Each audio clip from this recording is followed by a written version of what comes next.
Dear brothers and sisters in the Lord, ప్రభునందు ప్రియమైన సహోదర సహోదరులారా, today's verse for our meditation is taken from 1 Peter 5:10. ఈ దినము మన ధ్యానం కొరకై తీసుకుని వచనము పేతురు రాసిన మొదటి పత్రిక 5వ అధ్యాయం 10వ వచనము. The God of all grace make you perfect, establish, strengthen and settle you. సమస్త విధములైనటువంటి తన నిత్య మహిమకు క్రీస్తునందు మిమ్మల్ని పిలిచిన సర్వకృపానిధియగు దేవుడు కొంచెం కాలం మీరు శ్రమ పడిన పిమ్మట తాను మిమ్మల్ని పూర్ణులుగా చేసి స్థిరపరిచి బలపరచును.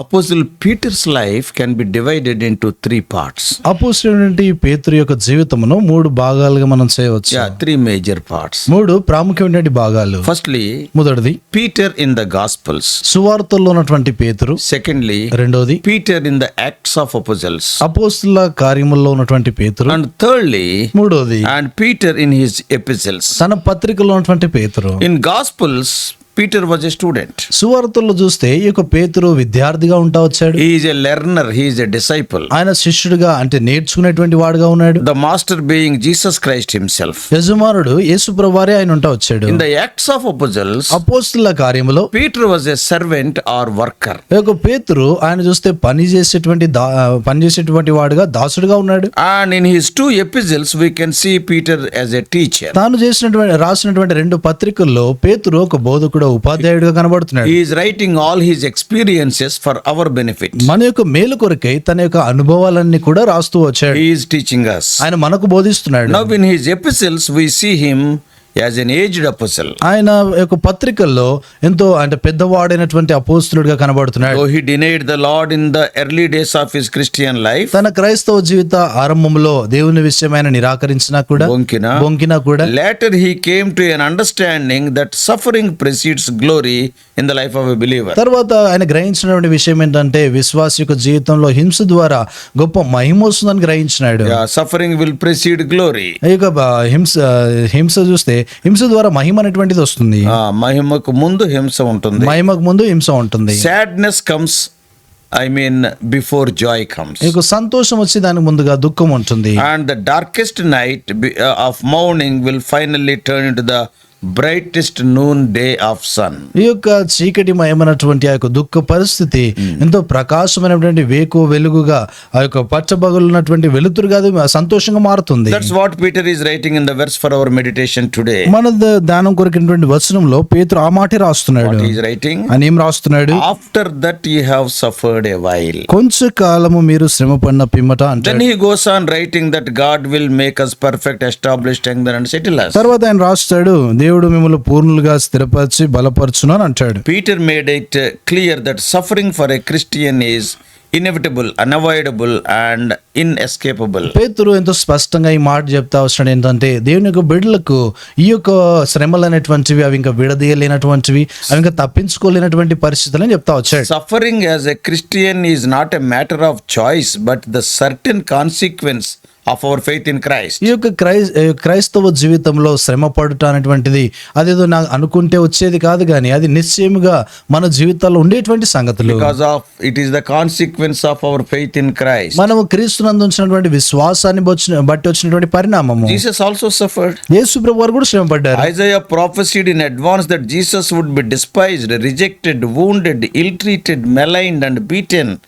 యెషయా ప్రవక్త చూస్తే తాను ముందుగానే ప్రవచిస్తా వచ్చినాడు ఏంటంటే యేసుక్రీస్తు ప్రభువారు ఆయన తృణీకరించబడతాడని, ఆయన హింసించబడతాడని, గాయపరచబడతాడని, ఆయన ఎంతో చక్కగా ఆయన చూడరని, ఆయన కొట్టబడతాడని, ఆయన చూస్తే అన్యాయంగా ఆయన పరీక్షిస్తారని, and he will be crucified cruelly at the end. ఆయన ముగింపులో చూస్తే ఎంతో క్రూరమైనటువంటి విధానంలో ఆయన సిలువ వేస్తారని. Jesus Christ told his disciples shortly before his death. యేసుక్రీస్తు ప్రభువారు ఆయన మరణానికి ముందుగా కొంత సమయం ముందు ఆయన చెప్తూ వచ్చాడు, they hated me without a cause. వారు ఏ కారణము లేకుండా నన్ను ద్వేషిస్తూ వచ్చారు. He told in advance that ఆయన ముందుగానే వారితో చెప్తా వచ్చాడు, if they persecuted me they persecute you also. వారు నన్ను హింసించినట్లయితే మిమ్మల్ని కూడా హింసిస్తారు. But after the cross, ఆ సిలువ తర్వాత, that is at the close of his earthly sojourn, ఆయన యొక్క భూ సంబంధమైన యొక్క యాత్ర ముగింపులో, with its humiliation and suffering, ఆ యొక్క శ్రమలు తర్వాత కించబరిచినటువంటి ఆ పరిస్థితులన్నీ తర్వాత, then came Christ's resurrection and ascension and glorification. ఆ తర్వాత యేసుక్రీస్తు వారి యొక్క పునరుత్థానము, తర్వాత ఆయన ఆరోహణం అవటం, ఆయన మహింపరచబడడం చూస్తాము. And with it came the eternal weight of glory. దాంతోనే ఇది ఒక నిత్యమైనటువంటి మహిమ యొక్క ఆ గొప్పతనం ఏంటో So తెలియజేయబడుతుంది. it is written in the scriptures that లేఖనాల్లో ఇలాగ రాయబడతా Lord వచ్చింది. Jesus himself learned obedience by the things he suffered. యేసుక్రీస్తు వారు తాను పొందినటువంటి శ్రమల ద్వారా ఆయన విధేయత నేర్చుకున్నాడు. After his time of suffering, ఆయన శ్రమలు పొందిన తర్వాత Christ came into his eternal glory. క్రీస్తు వారు ఆయన నిత్య మహిమలోనికి వచ్చినాడు. Now he wants to share his glory willfully and joyfully with all who trust him. ఇప్పుడు ఆయన యందు ఎవరైతే నమ్మిక ఉంచుతారో వారి అందరితో పాటుగా ఆ యొక్క మహిమను, ఆ ఆనందాన్ని పంచుకోవడానికి ఆయన ఇష్టపడుతున్నాడు. Whoever is willing to suffer for him. ఎవరైతే ఆయన కొరకే శ్రమ పడటానికి ఇష్టపడతారు. Yeah, in 2 Timothy 2:12 it is written, తిమోతికి రాసిన 2వ పత్రిక 2వ అధ్యాయం 12వ వచనంలో రాయబడింది, if we suffer we shall also reign with him. మనము శ్రమ పడినట్లయితే ఆయనతో పాటు ఏలుదుమంటాడు. But if we praise God, Christians have been promised an end to suffering. దేవునికి ఎంతో వందనాలు. క్రైస్తవులకు ఈ యొక్క శ్రమలకు ముగింపు వాగ్దానం చేయబడింది. Suffering in this life will happen, ఈ యొక్క లోకంలో శ్రమలు ఉంటాయి, but it will end for those who have faith in Jesus Christ. The sufferings will end. ఎవరైతే యేసుక్రీస్తు వారి నందు విశ్వాసం ఉంచుతారో వారికి ఈ శ్రమలకు ముగింపు ఉంటుంది. Not only that, అంత మాత్రమే కాదు, believers will be restored from all the harm done to them. విశ్వాసులు తమకు చేయబడినటువంటి సమస్తమైన హాని నుండి వారు సమకూర్చబడతారు. In this letter, ఈ యొక్క పత్రికలో Peter repeats that suffering is real, పేతురు ఈ యొక్క శ్రమ అనేటువంటిది అది నిజంగా ఉన్న సంగతి especially for those who are persecuted for trusting in Christ. ప్రత్యేకంగా యేసు ప్రభువు నందు విశ్వాసం ఉంచడం ద్వారా శ్రమ నొందేటువంటి వారికి చెప్తున్నాడు. Though all Christians suffer, they suffer in various ways. క్రైస్తవులు అందరూ కూడా శ్రమ పడినా వారు వేరు వేరు విధానాల్లో శ్రమ పడుతూ ఉంటారు. On this side of eternity, నిత్యత్వానికి ఇటువైపు చూస్తే we cannot expect our salvation to eliminate pain and heartache. మన యొక్క రక్షణ మనకున్నటువంటి కఠిన పరిస్థితి నుండి, తర్వాత ఆ యొక్క హింసాత్మకమైనటువంటి పరిస్థితి నుండి సంపూర్ణంగా మనల్ని వేరు చేయాలని చూడవలేదు. And rather, eternal salvation means అయితే నిత్యమైనటువంటి రక్షణ అంటే that suffering will one day come to an end, and that end is forever. ఈ యొక్క శ్రమకు ఒక దినం ముగింపు ఉంటుంది. ఆ ముగింపే ఇంకా యుగాలు ఉండేది. Peter also came to understand more fully that after we have experienced suffering for a little while, ఇక పేతురు తను ఎంతో అనుభవపూర్వకంగా ఎరుగుతా వచ్చినాడు ఏంటంటే మనము కొంతకాలము శ్రమ పడిన తర్వాత then God in his grace will perfect, confirm, strengthen, establish us. అప్పుడు దేవుడు తన యొక్క కృప ద్వారా మనల్ని పూర్ణులుగా చేసి స్థిరపరిచి బలపరిచి స్థాపించేవాడుగా ఉన్నాడు. Peter says, పేతురు అంటాడు, for a little while. కొంచెము కాలము. True, when compared to eternity and eternal glory, మనము నిత్యత్వముతో నిత్య మహిమతో మనం పోల్చినప్పుడు the period of suffering is negligible. ఈ యొక్క శ్రమ కాలం అనేటువంటిది దాన్ని మనము నిర్లక్ష్య పెట్టొచ్చు. Our God is a God of all grace. మన దేవుడు ఆయన సమస్త కృప కలిగినటువంటి వాడు. His grace, కృప అంటే ఏంటి? unmerited favor. మనము ఎటువంటి దయ పొందినటువంటి వారమైనా కూడా దయ చూపించబట్టము. ఎటువంటి దయకు అయోగ్యులు. దయకు చూస్తే అయోగ్యులుగా ఉన్నారు. There are different facets of grace. ఈ యొక్క కృపలో వేరు వేరు స్థాయిలు ఉన్నాయి. And in a nutshell, Peter is using the phrase the God of all grace. ఆ కృప్తమైనటువంటి మాటలు చూస్తే ఇక్కడ పేతురు ఆయన ఒకే ఒక మాట వాడుతున్నాడు ఏంటంటే కృపా సమృద్ధి సర్వ కృపానిధి వాడు అంటే different types of grace are there. వేరు వేరు రకాలైనటువంటి కృపలు ఉన్నాయి. Saving grace, రక్షించే కృప, sustaining grace, తర్వాత పోషించే కృప, serving grace, తర్వాత సేవించే కృప, suffering grace.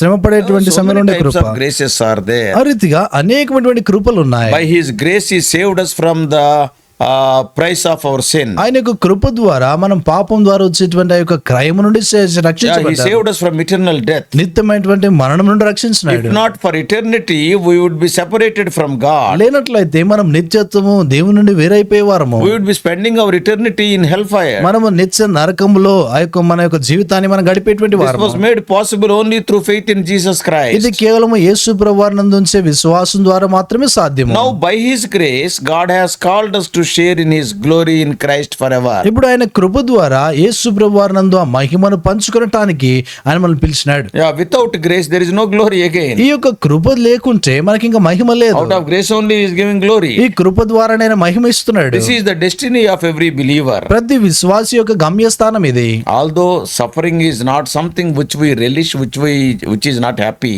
ఈ యొక్క హింస చూస్తే శ్రమ అనేటువంటిది అది మనం అంతగా సంతోషపడము. But God has promised promised to strengthen and support us. అయితే దేవుడు మనల్ని బలపరిచి మనకు ఆధారంగా He ఉంటానంటున్నాడు. want to restore and establish us మనల్ని సమకూర్చి స్థాపిస్తానంటున్నాడు. and to bring us into his eternal glory in Christ Jesus. క్రీస్తునందు నిత్య మహిమలోనికి తీసుకొని వస్తాను. So if you endure suffering for Jesus' sake, యేసు ప్రభు కొరకే నువ్వు ఆ యొక్క శ్రమను సహించినప్పుడు James regarded such people as blessed in James 1:12. యాకోబు రాసినటువంటి పత్రిక 1:12 యాకోబు అంటాడు, అటువంటి వారు ధన్యులని అంటాడు.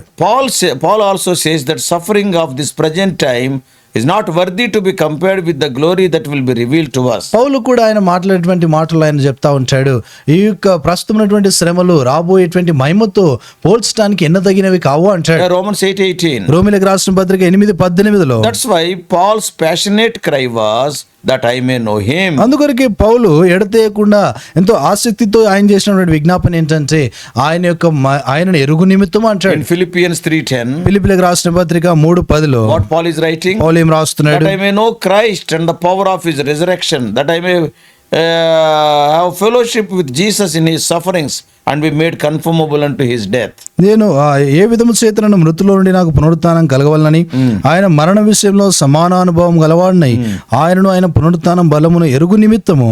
Like Paul and other apostles, పౌలు ఇతరమైన అపోస్తుల వలె Peter was ready and willing to identify with Christ's sufferings and warned us not to be surprised. పేతురు కూడా యేసుప్రభు వారి యొక్క శ్రమలతో ఐక్యపరుచుకుంటూ అటువంటి శ్రమలు వచ్చినప్పుడు మనం ఆశ్చర్యపడకూడదని మనం హెచ్చరిస్తున్నాడు. Oh, in your life, నీ జీవితంలో suppose if you are facing any fiery ordeal, yes, for his name's sake, ఉదాహరణకు ఆయన యొక్క నామము కొరకే ఏదైనా ఒక అగ్ని వంటి శ్రమను అనుభవిస్తుంటే don't consider that it is a strange thing. అదేదో వింతైనటువంటి సంగతి నీకు సంభవించిందని అనుకోవద్దు. Yeah, they are there to test us. అవి మనల్ని పరీక్షించడానికి ఉన్నాయి. So believers will be surely subjected to persecution. విశ్వాసులు నిశ్చయంగా వారు హింసించబడతారు. God uses them to strengthen our faith. దేవుడు మనల్ని మన విశ్వాసాన్ని బలపరచడానికి వారిని So వాడుకుంటాడు. Peter reminded us that when we suffer for Christ, we share his sufferings. పేతురు ఆయన మన జ్ఞాపకం చేసినటువంటి మాట ఏంటంటే మనం ఆయన కొరకే శ్రమ పడినప్పుడు ఆయన యొక్క కృపలో మనం పాలిభాగస్తులం అవుతాం. And we identify with him. మనం ఆయనతో కూడా ఐక్యపరచుకుంటాం. And he identify with us. ఆయన మనతో కూడా So ఐక్యపరచుకుంటాడు. one thing we should not misunderstand here. ఒక సంగతి మనం ఇక్కడ అపార్థం చేసుకోకూడదు. Though we are suffering, మనము శ్రమ పడుతున్నా కూడా we are not sharing in his sacrificial work on the cross. మనము ఆయన కలవరోసుల మీద చేసినటువంటి ఆ యొక్క త్యాగ సహితమైన ఆ కార్యమునందు పాలిభాగస్తులం కాదు. Never.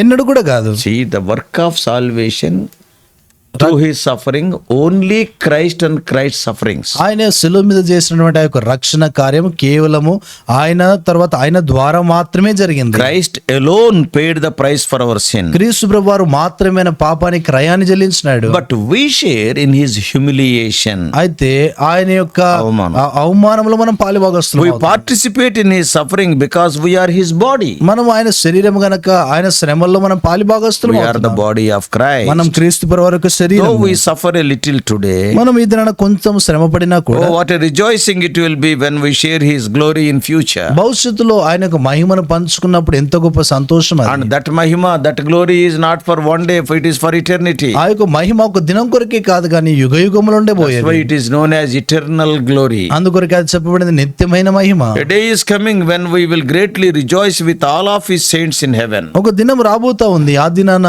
పరలోకమందున్నటువంటి ఆయన పరిశుద్ధులతో కూడా మనం సంతోషిస్తాము. Therefore, dear brothers and sisters, కాబట్టి ప్రియమైన సోదర if సోదరులారా, you are suffering for Christ today, count it as a privilege. ఈ దినాన యేసు ప్రభువు వారి కొరకే నువ్వు శ్రమ పడతా ఉంటే అది గొప్ప ఆధిక్యతగా Oh, think of the భావించు. future. భవిష్యత్తును గురించి ఆలోచించు. Your future will be glorious. నీ యొక్క భవిష్యత్తు మహిమాయుక్తంగా Oh, ఉంటుంది. may God comfort you with these words. దేవుడు ఈ మాటలతో నిన్ను ఆదరించునుగా. May God prepare you for his eternal glory. తన నిత్య మహిమ కొరకే నేను దేవుడు సిద్ధపరచునుగా. Are you going through any suffering for his name's sake? తన నామము కొరకే ఏదైనా శ్రమ గుండా నువ్వు వెళ్తున్నావా? Be joyful. సంతోషంగా ఉండు. It is a privilege. అది గొప్ప ఆధిక్యత. It is for few days. అది కొన్ని దినాలు మాత్రమే. Shortly you are going to enter the eternal glory. చాలా తక్కువ సమయంలోనే నిత్య మహిమలో ప్రవేశిస్తావు. May God help us to understand these things. దేవుడు ఈ సంగతులు మనం గ్రహించినట్లు May సహాయపడు God గాక. bless you. దేవుడు మిమ్మల్ని దీవించును Let us గాక. pray. ప్రార్థన చేస్తాం. Loving Heavenly Father, ప్రేమగల పరలోకపు మా తండ్రి, undoubtedly as human beings, when we are going through persecution, we will be discouraged. ఎటువంటి సందేహం లేదు ప్రభా, మేము శ్రమల గుండా వెళ్ళినప్పుడు అనేక సార్లు మానవులంగా మేము ఎంతో నిరాశపడుతూ ఉంటాం. For no fault of ours, though we preach the good news, people are persecuting us. తండ్రి, మా యందు ఏ పొరపాటు లేకున్నా కూడా మేము సువార్త ప్రకటిస్తున్నటువంటి కారణాన్ని బట్టి ప్రజలు మమ్మల్ని హింసించేవారుగా ఉంటారు. But we know one thing. ప్రభా, మాకు ఒక సంగతి తెలుసు. Our Lord has gone through this process of suffering. మా ప్రభు ఈ శ్రమల గుండా ఆయన వెళ్తూ వచ్చాడు. So he is enjoying the glory today. ఆయన ఈ దినాన మహిమను ఆనందిస్తున్నాడు. Oh, his name is exalted above every name. ఆయన యొక్క నామం అన్ని నామముల కంటే పైగా ఉన్నది. Every knee is bowing before him. ప్రతి మోకాలు ఆయన నామం నొంగుతా Oh ఉన్నాయి. Lord, we also will be exalted. ప్రభు, మేము కూడా హెచ్చించబడతాం. If we suffer with him, we will reign with him. ప్రభు, మేము ఆయనతో కూడా శ్రమ పడినట్లయితే ఆయనతో పాటు ఏలుదుము. If we are suffering believers today, ప్రభు, ఈ దినాన మేము శ్రమ పడేటువంటి if విశ్వాసులుగా we ఉంటాం. belong to the church that is persecuted, హింసించబడుతున్నటువంటి సంఘంలో మేము భాగంగా ఉంటే one day we are going to reign. ఒక దినాన మేము పరిపాలించబోతున్నాం. Having this real understanding, help us to suffer gladly. తన యొక్క గ్రహింపును కలిగి ఎంతో సంతోషముగా శ్రమలను అనుభవించినట్లుగా చేయండి. Our dear ones who are hearing this message, మా ప్రియులు ఈ వర్తమానం వింటున్నటువంటి if they are వారు going through any kind of suffering because of their faith, వారి యొక్క విశ్వాసాన్ని బట్టి ఏదైనా శ్రమ గుండా నీ బిడ్డలు వెళ్తా ఉంటే because of their testimony, వారి యొక్క సాక్ష్యమును బట్టి strengthen them. వారిని బలపరచండి. In Jesus' precious name we pray. యేసు ప్రభువు అమూల్య నామమున ప్రార్థించి వేడుకుంటున్నాం మా తండ్రి. ఆమేన్. God bless you all. Please subscribe for more spiritual messages to the YouTube channel John Victor Telugu Messages.